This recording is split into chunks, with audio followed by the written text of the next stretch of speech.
warahmatullahi wabarakatuh. Bismillahirrahmanirrahim. Alhamdulillahirabbil alamin. Wassalatu wassalamu ala asyrofil anbiya'i wal mursalin wa ala alihi wa sahbihi ajma'in. Allahumma shalli ala sayyidina Muhammad wa ala ali Muhammad. Bapak Ibu yang masyarakat yang hormati, luar biasa pada malam ini Rabu Kamis kita pada bagian yang pada malam hari ini diisi oleh Ustaz Haji Muhammad bin Yasir. Beliau kami persilahkan dengan hormat.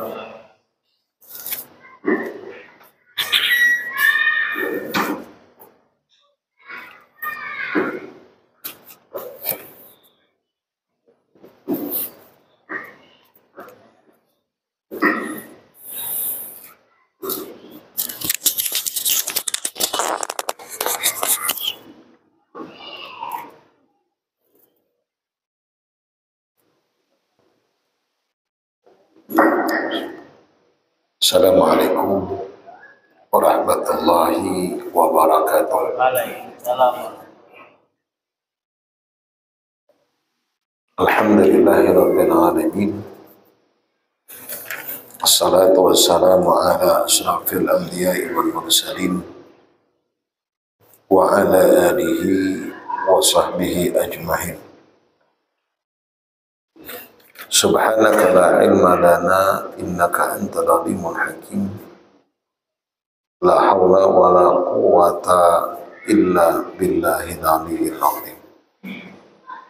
Rabbi shrah li sadri wa yassir li amri wahlul 'uqdatam min lisani yafqahu qawli, amma ba'd. Alhamdulillah, puji syukur kita panjatkan kehadiran Allah Subhanahu wa ta'ala atas izin dan nikmatnya jualah pada malam ini Allah pertemukan kita. Allah berikan nikmat kesehatan dan kesempatan kepada kita hingga kita dapat bermuajah bersama untuk mengkaji daripada hadis-hadis Rasulullah Sallallahu Alaihi Wasallam yang mudah-mudahan dapat menambahkan ilmu dan sekaligus meningkatkan iman dan takwa kita kepada Allah Subhanahu wa Ta'ala. Amin ya rabbal alamin. Salawat dan salam tersanjungkan kepada junjungan Nabi besar Muhammad Sallallahu Alaihi Wasallam. Allahumma salli ala Muhammad wa ala alihi. An Abi Hurairah radhiyallahu ta'ala anin Nabi sallallahu alaihi wasallam annahu qala inna Allah ta'ala idza ahabba 'abdan qala li Jibril inni uhibbu fulan fa ahibbuhu fayaqulu Jibril li ahli as-sama' inna rabbakum yuhibbu fulan fa ahibbuhu fayuhibbuhu ahlu as-sama' fayudha'u lahul qabul fil ard wa idza abghada Allahu 'abdan famithlu dzalik aw kama qala sallallahu alaihi wasallam. Rawahu al-Bukhari. Hadis diriwayatkan oleh Imam Al-Bukhari. Bapak dan Ibu kaum muslimin dan muslimat rahimakumullah, makna hadis kurang lebih kalau kita terjemahkan ke dalam bahasa kita bahwa Rasulullah Sallallahu Alaihi Wasallam bersabda bahwa Allah idza ahabba 'abdan, ketika mencintai seorang hamba, qala li Jibril, maka Allah akan berkata kepada Jibril, inni uhibbu fulana fa ahibbuh. Wahai Jibril, sungguh aku mencintai fulan, maka kata Allah, cintailah olehmu orang yang aku cintai. Fayaqulu Jibril li ahli sama, lalu Jibril pun berkata kepada seluruh penghuni langit, yakni para malaikat Allah, karena Jibril sayyidul malaikah, pemimpinnya para malaikat, berkata untuk kepada para malaikatnya, inna rabbakum yuhibbu fulana fa'ahibbu. Sungguh Allah subhanahu wa ta'ala mencintai seseorang, maka oleh kalian cintailah orang yang Allah cintai.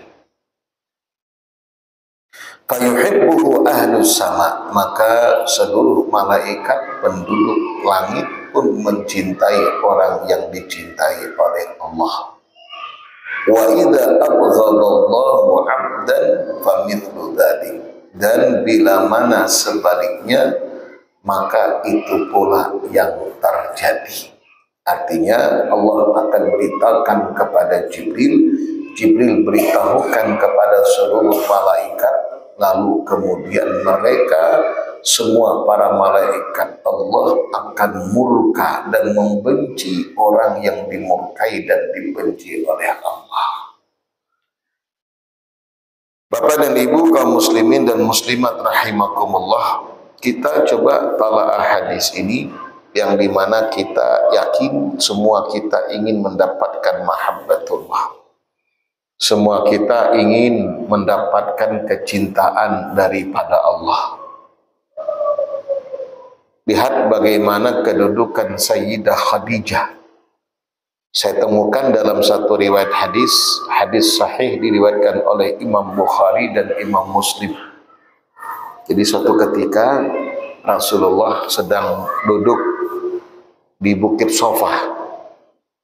Kita tahu Bukit Sofa, kalau kita umroh ataupun haji, selesai melaksanakan tawaf, kita akan sa'i. Sa'i dari Bukit Sofa, lalu kemudian berakhir hingga tahallul di Bukit Marwah. Jadi ketika itu Rasul Shallallahu Alaihi Wasallam sedang berada di Bukit Sofa. Lalu kemudian dari kejauhan Sayyidah Khadijah ingin menjumpai Rasulullah sambil membawa sesuatu untuk dihidangkan kepada Rasulullah. Itu terlihatkan sudah dari kejauhan kedatangan Khadijah yang tidak lama lagi untuk menjumpai Rasulullah. Namun sebelum tibanya Sayyidah Khadijah oleh Rasulullah, dijumpai terlebih dahulu oleh malaikat Jibril. Jadi Rasul dijumpai, ditemui oleh malaikat Jibril. Lalu dalam pertemuan itu, apa kata Jibril alaihi salam? Ya Rasulullah, tuh lihat Khadijah sebentar lagi akan datang kepadamu.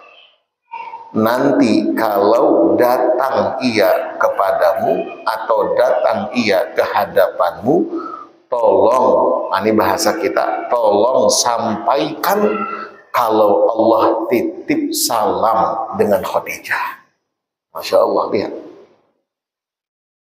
Allah yang bertitip salam kepada Khadijah.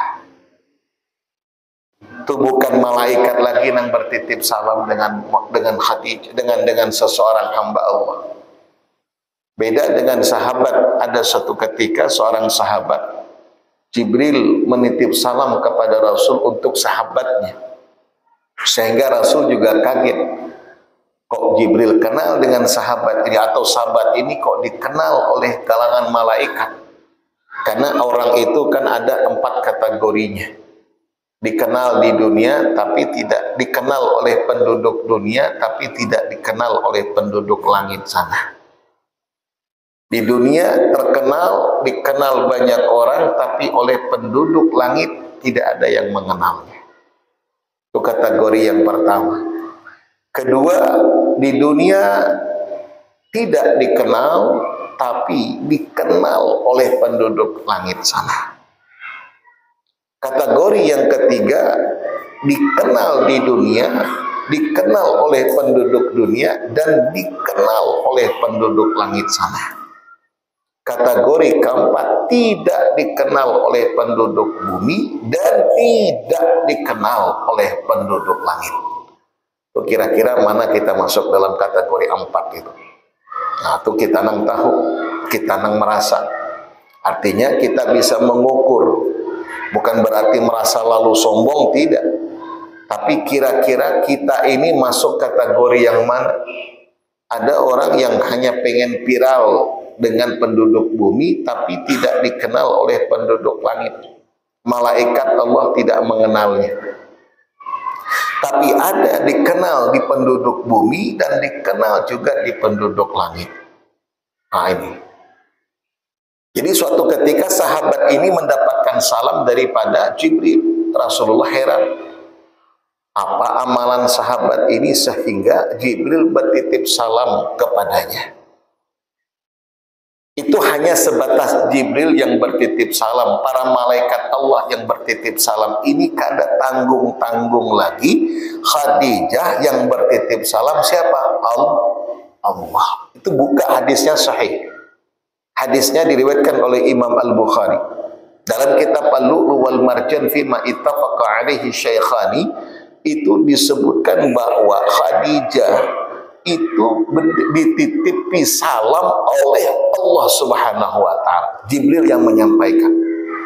Bayangkan amun kita ada orang yang bertitip salam lawan kita, senangnya luar biasa. Apalagi yang bertitip salam orang-orang hebat. Umpama ada orang dari Pekanbaru datang ke Tembilahan, lalu kemudian berjumpa lawan kita, anu jah Pak Gubernur bertitip salam lawan pian. Apakah ada heran, apakah ada merasa hebat kita? Bayangkan gubernur yang bertitip salam, berarti orang nomor 1 di provinsi. Berarti kita ini bukan orang ecek-ecek, berarti kita ini orang yang dikenal oleh para pejabat.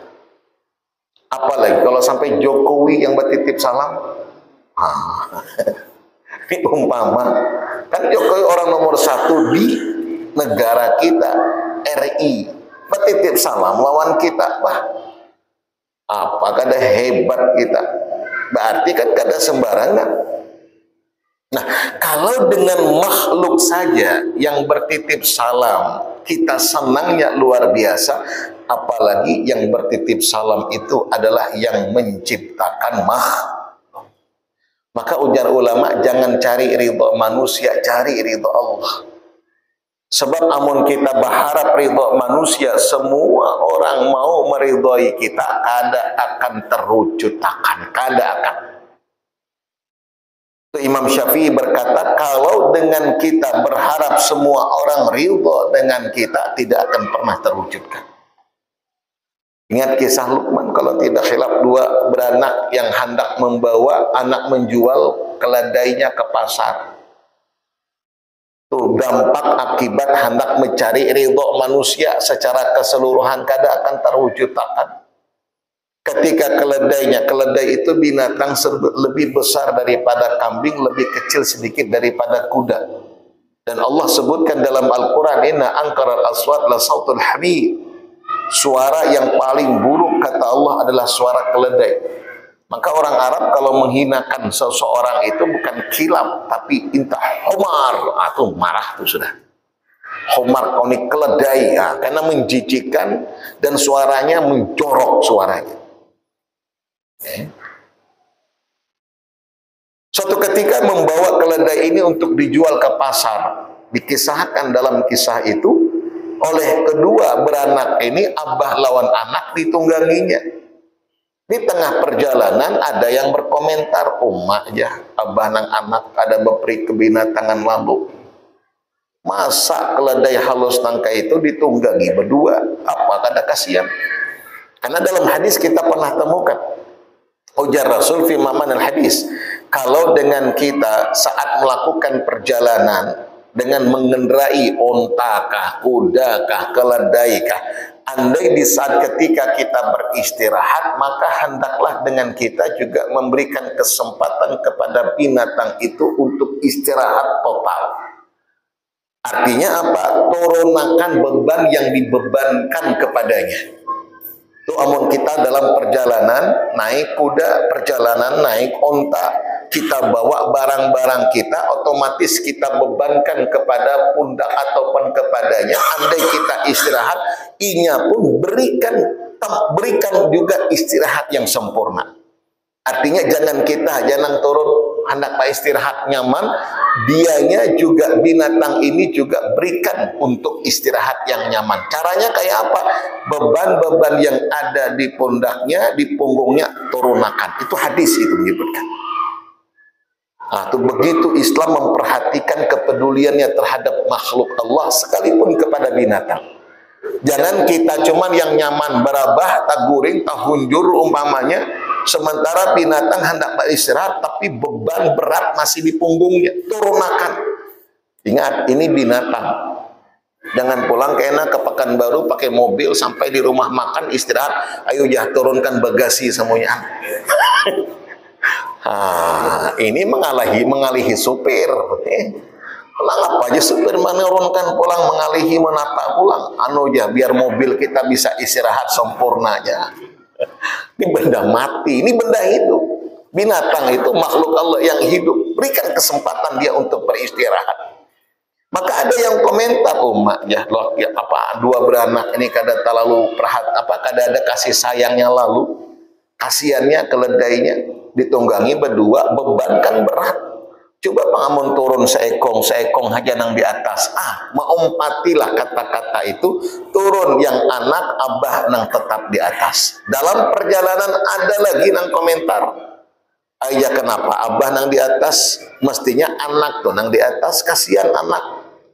Salah pulang, berubah posisi, anak di atas, abah nang berjalan. Belum sampai ada lagi komentar, ayah kenapa abah nang berjalan? Coba. Akhirnya apa? Turun kedua-duanya. Belum sampai di dalam perjalanan, belum sampai tempat tujuan, masih dalam perjalanan. Ada pulang nang komentar, bungol benar. Coba. Bahja bungol benar abah lawan anak nih. Kenapa? Kada ditunggangi aja. Hakun berlapah-lapah. Mulai dari berdua naiki salah, turun nang abah anak nang tetap di atas salah, turun nang anak abah nang di atas salah, turun keduanya salah. Tidak akan terwujudkan untuk mendapatkan ridho manusia secara keseluruhan. Tidak akan. Maka cari ridho Allah, bukan cari ridho manusia. Yang kita harus cari itu ridho Allah. Bagaimana Allah mencintai kita? Lihat, bayangkan tadi, kita tidak bisa membayangkan bagaimana kedudukan Sayyidah Khadijah di sisi Allah Subhanahu wa Ta'ala sampai-sampai mendapatkan salam daripada Allah. Itu luar biasa, wanita solehah yang hartanya itu habis untuk agama Allah.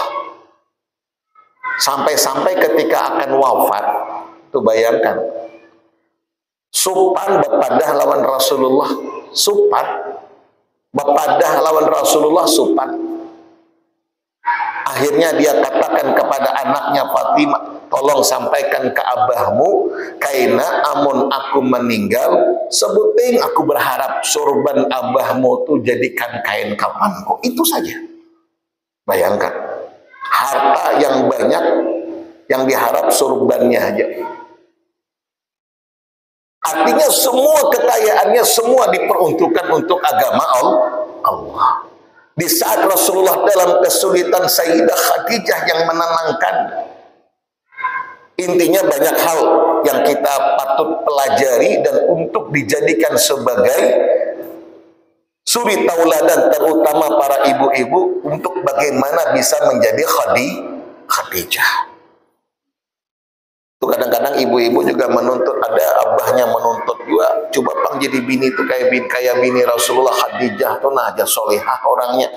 Nang bini kada mau kalah, aku aja jadi Khadijah, ayu aja, tapi situ kayak apa? Jadi Rasulullah juga. Ya, aku aja yang dituntut jadi Khadijah situ kayak hantunya. Kan muskilah. Intinya keluarga yang sakinah, mawaddah warahmah, istri yang solehah, suami yang soleh. Dia akan mendapatkan kecintaan daripada Allah. Manakala ketika Allah sudah mencintainya, Allah akan beritahukan kepada Jibril bahwa Allah mencintai si hamba itu, dan Jibril perintahkan kepada seluruh daripada malaikat untuk mencintai orang yang dicintai oleh Allah. Ingat bagaimana kisah Sa'ad bin Abi, bukan Sa'ad, Allahumma shalli ala Muhammad. Siapa yang baktinya kepada orang tua itu siapa? Uwais, ya, Uwais Al-Qarni.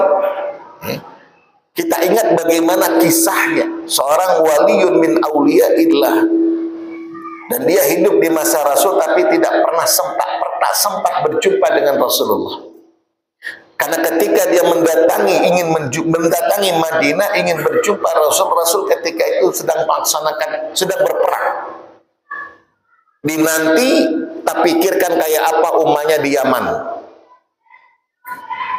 sedang membutuhkan dirinya. Akhirnya dia lebih mengutamakan ibunya, dia pulang sampai-sampai tidak berjumpa dengan Rasul. Tapi Rasul perintahkan kepada Sayyidina Umar ibn al-Khattab, andai nanti kamu atau ada kabilah daripada Yaman, cari orang yang bernama Uwais Al-Qarni. Tanda-tandanya, ciri-cirinya ini. Ujar Rasul, kalau engkau berjumpa dengannya, minta doanya. Itu mustajab doa Uwais. Doa waliyun min awliyaillah mustajab. Lau aqsama 'ala Allah la abarrah. Andai dia bermohon dan meminta kepada Allah, seketika Allah akan ijabahkan. Maka ujar ulama, kada salah dengan kita minta doa. Dengan siapa? Dengan orang-orang saleh, dengan orang-orang yang dekat kepada Allah, dengan harapan agar Allah ijabahkan. Rasulullah menyuruh Umar ibn al-Khattab untuk meminta doa kepada Uwais Al-Qarni. Begitu juga dengan ibu daripada Sayyidina Anas bin Malik, suatu ketika juga meminta kepada Rasul, ya Rasulullah, ini Anas sudah khidmah kepada engkau. Aku mengkhidmatkan dirinya untukmu ya Rasul, tolong doakan anakku ini. Orang tuanya yang meminta, tolong doakan anakku. Apa ujar Rasulullah? Allahumma barik lahu fima a'taitah. Ya Allah, berkahilah Anas bin Malik dari apa yang engkau telah berikan kepadanya. Maka doa ini saya sudah sampaikan di malam majelis ibu-ibu, bahwa ini baik untuk kita baca. Allahumma barik lana fima a'taitana. Ya Allah, berikanlah keberkahan. Berkah itu artinya al-khairul wafir, kebaikan yang berlimpah untuk kami. Allahumma barik li, kebaikan yang berlimpah untukku, fima a'taitani, dari segala apa yang engkau berikan kepadaku. Apa aja? Kalau dengan kita bersama kita rubah dhamirnya, Allahumma barik lana fima a'taitana. Ya Allah, berikan keberkahan atas segala apa yang engkau berikan untuk kami. Apa saja. Andai Allah titipkan harta, keberkahan dalam harta. Andai Allah titipkan jabatan, kedudukan, Allah berkahi. Allah berikan keberkahan dalam jabatan kita. Apa saja bentuknya, minta keberkahan. Maka marah banyak berisi harta, yang penting berberkah. Sependapat kita, ini adalah sudahlah sedikit, hartanya haram pulang. Marah banyak tapi halal. Baik, itu satu di antara doa. Jadi minta doa kepada orang lain tak ada masalah. Nah, begitu juga ketika kita mencintai seseorang sebagaimana Allah mencintai hambanya, itu Allah beritahukan kepada Jibril, dan Jibril beritahukan kepada orang. Maka ada hadis yang kita pernah temukan. Kata Rasul, seorang sahabat pernah mendatangi Rasulullah Sallallahu Alaihi Wasallam. Lalu kemudian dia berkata, ya Rasul, inni uhibbu fulan. Ya Rasul, aku cinta kepada si fulan. Maksud cinta ini bukan cinta yang kita bayangkan, tidak. Cinta karena Allah, artinya dengan sebab ketaatannya, dengan sebab kesolehannya, dia cinta karena kesolehannya. Ini uhibbu fulan ya Rasulullah. Ujar Rasul, hal akhbartahu ala annaka tuhibbu? Sudahkah engkau beritahukan kepadanya kalau engkau menyukainya? Qala la, belum ya Rasul. Akhbirhu, kata Rasul, beritahukan. Untuk apa? Agar kita saling mendoakan. Itu persaudaraan. Saudara mencintai saudaranya karena Allah. Saling mendoakan. Da'watu min dha'ril ghaib mustajab. Doa dari jarak jauh, kata ulama berdasarkan daripada hadis, satu di antara doa yang mustajab. Jadi ini kita saling mendoakan. Saudara dengan saudaranya, laki bininya, bini lakinya. Laki begawi di luar rumah, bini di rumah, doakan. Itu mustajab itu doanya. Jangan bini cuma hanya di rumah main game aja, atau main yang joget-joget itu apa? TikTok. Laki maka begawi di pasar, laki begawi di kantor, laki begawi di kabun, bini asik dengan TikToknya. Doakan, itu termasuk zahrul ghaib, min zahril ghaib, jarak jauh mustajab doanya diantaranya. Baik. Maka oleh ulama menyebutkan anna rajulan salahu faqala inna nas yasummunani salihah fa kaifa a'lam anni salih aw ghaira salih. Baik, sebelumnya.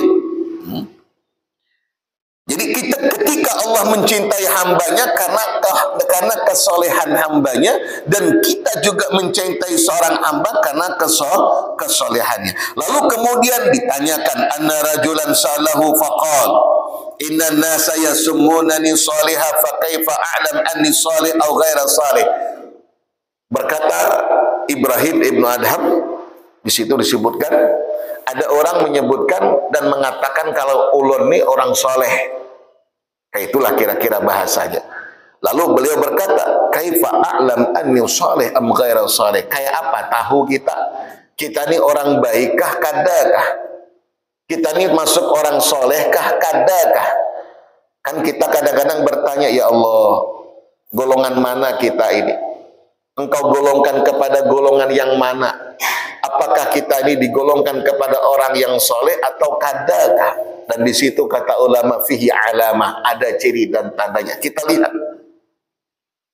Faqala lahu Syaqiq rahimahullah azhir sirraka inda salihin fa in radaw bihi fa'lam annaka salih wa illa fala wa thani a'rid ad-dunya ala qalbik fa in raddaha fa'lam annaka salih wa illa fala thalithan a'rid al-maut ala nafsik fa in tamannathu fa'lam annaka tamannathu fa'lam annaka salih wa illa fala fa idza ijtama'at fika hadhihi thalatha fatadarra'u ila Allah ta'ala likay la yadkhulu riya fi amalika fayafsidu 'alayka a'maluka. Ada tiga yang disebutkan di dalam ini kitab berkaitan dengan ciri dan tanda agar kita biar supaya tahu masuk dalam kategori golongan yang mana. Apakah masuk kita dalam kategori orang yang soleh, yang masuk dalam kategori dicintai oleh Allah hingga seluruh makhluk Allah pun mencintai kita, atau kada? Ingat, utamakan ridha Allah dahulu. Kalau sudah Allah ridha, kalau Allah sudah cinta, tuh makhluknya akan mengumpati kecintaan kita, cinta kepada kita. Kalau Allah ridha, makhluk yang lain pun akan ridha. Tapi kalau Allah murka, maka makhluk yang lain pun akan murka. Para malaikatnya murka semuanya.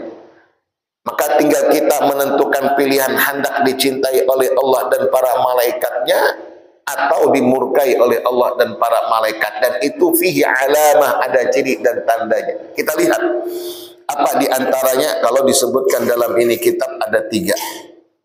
Mudah-mudahan ketiga itu ada pada kita. Amin ya rabbal alamin. Kita hendak dicintai oleh Allah. Kalau hanya sebatas manusia yang mencintai kita, na'udzubillah, kalau dengan kecintaan itu justru murka Allah yang kita dapatkan. Karena saya temukan dalam kitab Minhajul Qasidin, Mukhtasar Imam Al-Ghazali, itu menyebutkan satu di antara penyebab banyaknya orang menyimpang atau penyimpangan yang terjadi pada seseorang, penyimpangan yang dilakukan oleh seseorang, itu sebab kenapa? Mengharap ridha manusia. Itu yang menjadi faktor penyebab salah satunya. Ketika kita ingin melakukan ketika kita akan melakukan sesuatu yang dimana ketika sesuatu itu Allah ridha, tapi manusia lain kada ridha. Ketika sesuatu yang kita lakukan itu sesuai dengan apa yang Allah inginkan, tapi kada sesuai dengan yang diinginkan oleh sebagian makhluknya. Saking kepengen untuk mendapatkan ridha manusia, hingga ridha Allah terabaikan olehnya. Itu menjadi penyebab, kata ulama. Contoh, tidak usah jauh-jauh. Umpamanya laki bini lah dalam rumah tangga. Ketika lakinya, maaf cakap, penghasilan tidak seberapa, lalu kemudian keinginan bininya luar biasa, di luar kemampuan suaminya. Saat ketika suaminya tidak bisa memenuhi semua hajat dan kebutuhannya, dia tetap menjaga diri jangan sampai melakukan yang diharamkan oleh Allah. Tetap tidak akan melakukan perkara yang tidak diridhai oleh Allah. Lalu tapi sang istri menuntut banyak hal. Sehingga apa yang terjadi? Karena saking mengharapkan ridha istri, suami ini pun kadang sanggup melakukan perkara yang Allah murkai sekedar untuk mendapatkan ridha istri. Itu banyak terjadi. Penghasilan tidak seberapa, tapi bininya tuntutannya luar biasa. Anak minta tukarkan gincu nang harga 1 juta umpamanya. Saya tidak tahu apa ada, tidak tahu. Padahal cukup popor pipa itu cukup kalau. Nah, mampunya itu. Cuman kadang hendak harus kayak orang kayak apa nih bahasanya itu apa? Yang kinclong itu apa? Apa? Itu tadi. Masya Allah, tuh ibu-ibu paham benar. Glowing, ya. Tuh bahasanya biar supaya tampil glowing, hendak kayak orang. Tuntutannya luar biasa kepada suami, sementara suami tidak mampu. Lihat, saking ingin mendapatkan redha istri, dia sanggup melakukan yang diharamkan oleh Allah, menipu umpamanya, mencuri umpamanya. Lalu apa? Manipulasi data, kemudian korupsi. Itu kan sebab karena peran istri. Makanya maka sebagian ulama mengatakan kenapa banyak terjadinya penyimpangan-penyimpangan atau korupsi dan dilakukan oleh para koruptor, itu sebab satu diantaranya tidak luput dari peran istri. Itu biasanya ada luput itu. Hendak membahagiakan istrinya dengan cara melakukan yang diharamkan oleh Allah. Itu satu penyebab itu. Karena ridha manusia yang kita kejar, bukan ridha Allah. Andai ridha Allah yang dia kejar, maka kalau tahu bakal yang dilakukan itu satu yang tidak dibenarkan oleh Allah, dia tidak akan lakukan. Dia tidak akan kerjakan. Sagan apa mendapatkan ridha manusia kalau dengan Allah murka kepadanya? Maka kita mending mendapatkan ridha Allah, sebab ketika ridha Allah kita dapatkan, semua yang menjadi hajat kita Allah akan berikan. Itu kuncinya seperti itu, kata Syekh Muhammad Mutawalli Asy'ari, Allah yarham. Cari ridha Allah. Kalau kita berharap akan sesuatu dengan yang kita perbuat dan lakukan, dua kemungkinan. Andai Allah kabulkan harapan kita, andai Allah kabulkan keinginan kita, maka apa yang menjadi keinginan kita, itulah yang kita dapatkan, lain tidak. Contoh, kita minta, ya Allah, sugihkan dan banyakkan harta saya, ya Allah. Andai Allah kabulkan, maka sugih aja ini. Belum tentu bahagia. Belum tentu bahagia. Sugih iya, banyak harta iya, tapi belum tentu tenang hatinya. Tapi kalau sekiranya kemungkinan yang kedua, andai Allah tidak kabulkan apa yang menjadi keinginannya, itu bisa ampeh beramal dia. Jadi ada dua kemungkinan. Kalau kita berharap dengan suatu amalan akan sesuatu, ada dua kemungkinan. Kalau Allah berikan keinginannya, Allah kabulkan keinginannya dengan amalan yang dilakukan, maka ia akan mendapatkan apa yang ia inginkan, yang lain kada. Tapi kalau Allah tidak kabulkan apa yang dia inginkan dengan sebab karena amalannya, maka dia akan berhenti untuk beramal. Kita pernah ceritakan, ada orang baca surah Waqiah pada setiap malam, atau Waqiah pada setiap subuh yang kita lakukan, idza waqa'atil waqi'atu laisa liwaqa'atiha kadzibatun khafidah, sampai akhir. Sebab dalam hadis Rasul sallallahu alaihi wasallam sabdakan, faqala Nabi sallallahu alaihi wasallam, man qara'a suratal waqiah fi lail lam tusibhum farah. Barang siapa yang membaca surah Waqiah, kata Rasul, dia akan terbebaskan daripada kemiskinan. Waqiah dibaca biar sugih, tujuannya biar sugih. Sekalinya kada sugih-sugih sampai setengah tahun sudah. Itu bisa ampeh. Jangankan setengah tahun, sebulan 2 bulan kada buah juga ada juga sugih itu ampeh itu beramal.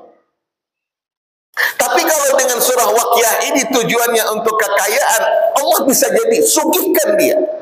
Cuman belum tentu senang dan bahagia. Kan banyak tuh orang. Itu kan godaan terbesar dalam rumah tangga itu apa? Kata ulama, godaan terbesar, ujian terberat bagi seorang wanita itu ketika miskin. Tapi ujian terberat bagi seorang suami ketika kaya. Amun miskin, masya Allah, bang tukarkan yang gincu 1 juta kada kawa. Anak minta tukarkan pipi apa itu namanya bedak yang glowing tadi kada kawa. Anak minta tukarkan ini kada kawa, semuanyaan kada kawa. Tiba-tiba ada yang bisa mewujudkan tuh ada. Tukarakannya ini, tukarkannya ini. Tuh hujung-hujungnya apa? Bang, ceraikan aku. Minta cerai. Kenapa? Ada pria idaman lain.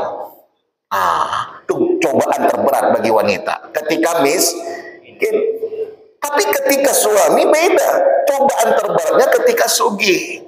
Di waktu miskin, di waktu masih susah, itu senantiasa kebersamaan dapat dirasakan. Setianya luar biasa. Tapi ketika sudah mulai maju ekonominya, di mana-mana ada cabang usahanya, di situ pula lah ada bininya. Itu cobaan, ujian dalam rumah tangga itu seperti itu. Tapi ini bukan jamaah kita, jamaah yang di luar sana. Soalnya ini setia sabarataan, tenang ya Bu ya. Ini setia sabarataan. Jadi kita kembalikan, ketika kita hanya menginginkan itu, mungkin Allah sugihkan, tapi belum tentu bahagia. Kenapa? Karena kita beramal sebab karena ada tujuan sesuatu, kata beliau. Coba kita beramal, tujuannya ridho Allah yang kita inginkan, itu Masya Allah. Kalau sudah Allah ridho, semuanyaan Allah akan beri. Tidak hanya sebatas sugihnya, tapi juga tenangnya, bahagianya, kemudian taatnya didapatkan. Sugihnya semakin banyak hartanya, semakin dekat ia dengan Allah. Itu yang kita harapkan. Kita pernah temukan hadis, Allahumma shalli ala Muhammad, yang Allah katakan ada 3 kategori disebutkan. Saya lupa lafaznya, tapi maknanya kurang lebih, ada Allah titipkan kepadanya ilmu, dan Allah titipkan kepadanya harta. Dan ini kedudukan yang paling utama, kata Rasul. Allah titipkan harta, Allah titipkan ilmu. Dengan ilmu ia bisa mengendalikan hartanya, ia dapatkan hartanya dengan cara yang halal, dan ia belanjakan dengan cara yang halal. Maka ada hadis, ni'mal mal rajulun soleh. Sebaik-baik harta itu adalah harta orang soleh. Kenapa? Yakin dia mendapatkan dengan cara yang halal, dan yakin dia belanjakan pun hartanya dengan cara yang halal. Maka ni'mal mal, sebaik-baik harta itu harta orang soleh. Itu disebutkan. Ada yang kedua, Allah titipkan kepadanya harta, tapi kada ada ilmunya. Saya ulangi, Allah titipkan kepadanya ilmu, tapi kada berharta, kada berdunia. Tapi dia bisa mendapatkan seperti orang yang pertama. Dengan cara apa? Dengan ilmunya, ia melihat ada orang sugih menginfakkan hartanya, lalu ia terbesit dalam pikirannya, ya dalam hatinya, niatnya, ya Allah, andai engkau titipkan hamba seperti apa yang engkau titipkan kepada si fulan, maka hamba pun akan melakukan seperti apa yang dilakukan oleh si fulan. Hamba akan infakkan di jalan yang engkau ridhai, hamba akan bangun masjid, hamba ini dan seterusnya. Niat itu sudah ada nilai ibadahnya. Kenapa dia bisa mendapatkan kemuliaan seperti orang yang pertama? Karena dengan ilmunya. Tapi ada orang yang berharta aja dunia tapi kada berilmu. Nah ini bahaya nih. Berharta iya tapi kada berilmu. Itu yang bahaya. Maka kita selaku orang tua pun kalau bisa jangan meninggalkan anak untuk hartanya. Jangan meninggalkan harta aja untuk anak. Amun hartanya aja yang kita tinggalkan akan diwariskan. Mau kada mau harta akan berpindah kepada ahli warisnya. Kalau kada ada ilmu yang kita titipkan atau yang bisa berkelahian tuh. Bisa bertimpasan, bisa putus tali silaturahim. Ujung-ujungnya apa? Setelah ia dapatkan, ia gunakan untuk kemaksiatan. Kita makam dahulu semasa hidup mencari, Masya Allah. Setelah didapatkan oleh anak-anak kita digunakan untuk bermaksiat kepada Allah. Padahal dalam hadis faqala Nabi sallallahu alaihi wasallam idza mata ibnu adam inqata 'amalu illa min satu di antara tiga yang tidak akan putus amalannya, artinya pahala yang tetap mengalir kalau dengan apa yang kita wariskan ataupun berikan itu akan dijadikan sebagai sedekah jariyah. Nah ini pahala. Baik, wa ma huwa, apa di antara alamat ataupun ciri dan tandanya? Azhir sirraka inda salihin fa in radaw bihi fa'lam annaka salih. Ujar Sidin, tampakkan apa yang menjadi rahasiamu kepada orang-orang saleh. Fa in radaw fa'lam annaka salih. Manakala ketika orang-orang soleh itu ridho dengan apa yang ada padamu, maka berarti engkau pun soleh. Artinya cari ridho orang-orang soleh. Kada usah kita berpura-pura. Sir itu rahasia. Kadang-kadang itu saya sering katakan, kan kada semua kita hendak aib kita itu ditampakkan. Kayak apa cara tetap kita akan sembunyikan. Tetapi ketika dengan orang-orang soleh, dia akan bisa memberikan nasihat dan teguran untuk kita agar kita bisa menjadi orang soleh. Jangan apa dalam bahasa kita kalau kita boleh katakan ini apa? Allahumma shalli. Yang sering dikatakan orang yang apa berpura-pura baik itu apa? Apa bahasanya? Pencitraan. Nah, pencitraan. Jangan kita melakukan pencitraan di depan orang-orang soleh. Jadi kada perlu kita membuat pencitraan kalau kita ini begini, tidak. Itu termasuk satu di antaranya. Apa yang kita perbuat dan lakukan, maka ketika mereka melihat dan mendapati dan mereka ridho, maka kita orang-orang soleh. Artinya dalam pandangan mereka, pandangan dan penilaian orang-orang soleh. Kalau orang-orang soleh memberikan suatu penilaian kepada kita soleh, fa'lam annaka soleh. Wa illa fala. Tapi kalau tidak, maka kita bukan orang soleh. Artinya minta pendapat dari orang-orang soleh, minta penilaian. Itu satu di antara ciri dan tandanya. Kita bisa lihat dan kita bisa tahu dari orang-orang soleh tentang kita apa menurut pendapat mereka. Maka berkawanlah dengan orang soleh, dekatlah dengan orang soleh sehingga mereka bisa memberikan suatu teguran dan sekaligus peringatan. Wallahu ta'ala alam. Nampak waktu tidak memungkinkan. Mudah-mudahan di lain waktu dan di lain kesempatan hadis yang kita kaji ini mudah-mudahan kita bisa amalkan dan terapkan. Amin ya rabbal alamin. Wallahu ta'ala alam. Al-Fatihah. A'udzubillahi minasyaitonir rajim. Bismillahirrahmanirrahim. Alhamdulillahirabbil alamin arrahmanir rahim maliki yaumiddin. Iyyaka na'budu wa iyyaka nasta'in ihdinas siratal mustaqim.